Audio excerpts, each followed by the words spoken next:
So the Pixel Buds A series, the cheapest ones right now, cost $69. Nice.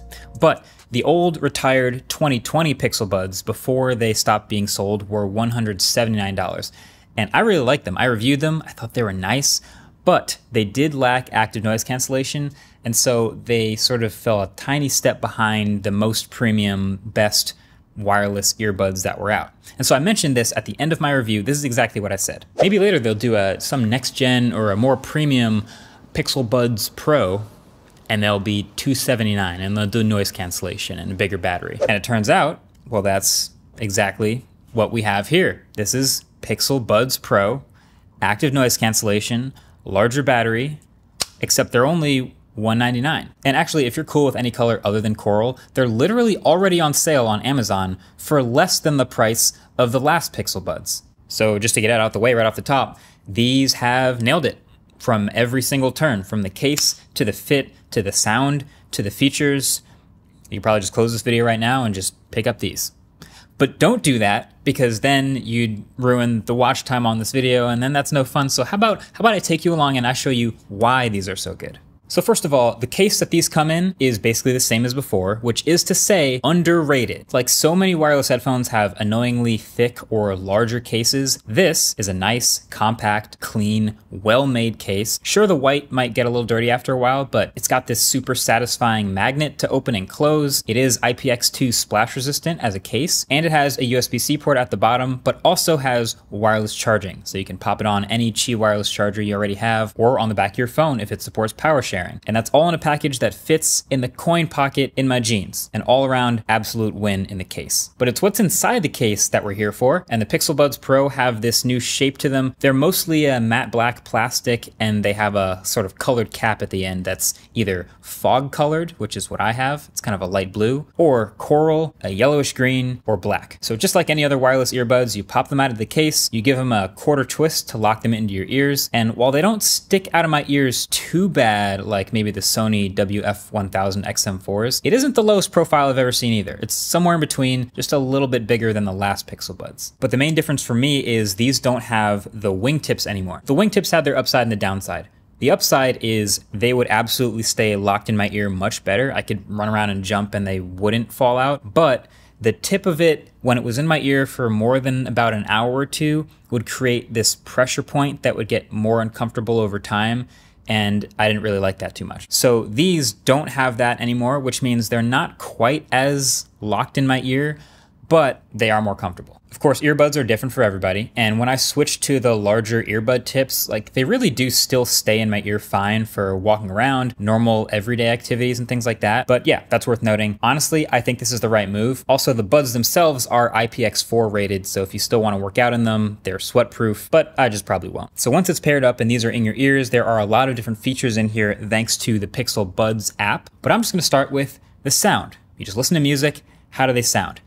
And I think these sound really, really good. Now I'll spare you the bunch of descriptors and audiophile terms that I could use just to tell you, basically, I really like the sound from these new 11mm drivers. Once you get a nice seal in your ear, you can tell they're really crisp and clear. They aren't too shrill or tinny, they don't distort very much, and the noise cancellation does a great job of getting rid of white noise, and there's basically no perceivable Bluetooth lag at all when watching videos or gaming. There's just two slightly odd things that I noticed. One, these just have a much stronger bass than the last Pixel Buds. I kind of noted that as a weakness in the previous Pixel Buds review, like they were a little bit weak on the bass. Not these. The bass on these is so much stronger and punchier and just a more full low end that it's a real character highlight. Like, so hip hop music, anything with a lot of that lower end frequency sounds really good. But in like podcasts or other genres or just things where I don't need all that bass, I was looking for an EQ to even that out, but the Pixel Buds app doesn't have EQ, and the Pixel phone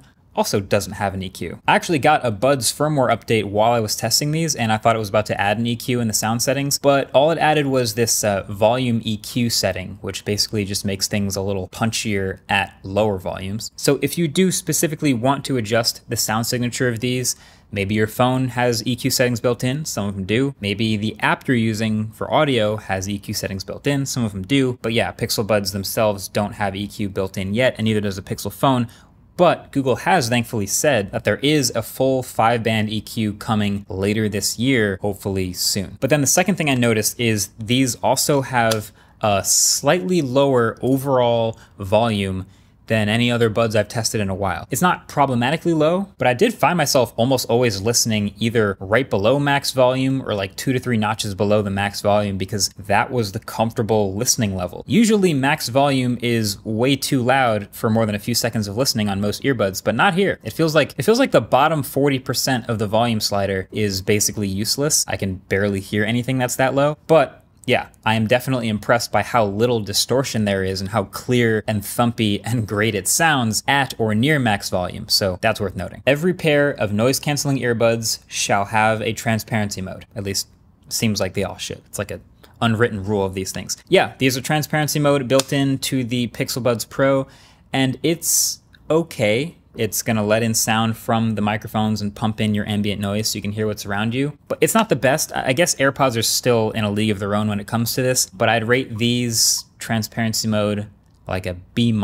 Basically, it's better than leaving them off, but it certainly still sounds muffled, and I'm hoping stuff like this gets better in the future. I hope they can push firmware updates to also improve transparency mode. But the Pixel Buds' real advantage to me is still definitely the software and all the features that are built in. I still love having Google Assistant like a hold away or a tap away. Anytime I want to ask a question, I literally just hold it down and say, how tall is the Taj Mahal? It's like a superpower. I can just start opening light shades and turning on smart lamps and things, and just, yeah, Assistant everywhere is great. And in the Pixel Buds app, in the settings, you can customize what a tap and hold on each side does. So right now I have the right side hold to trigger the Assistant, but the left side hold toggles between noise cancellation and transparency mode. Pretty much every pair of earbuds nowadays also has some sort of touch controls on the outside for your media. These are no different. It's touch once to play, touch 2 times to skip forward, 3 times to go back. The one thing I couldn't quite get to work as smoothly as I'd like is swiping to change volume. They're just not a big enough surface for me to like reliably get a good swipe in. I kept trying to do it, but this was like the most inconsistent thing for me. Basically, I just end up like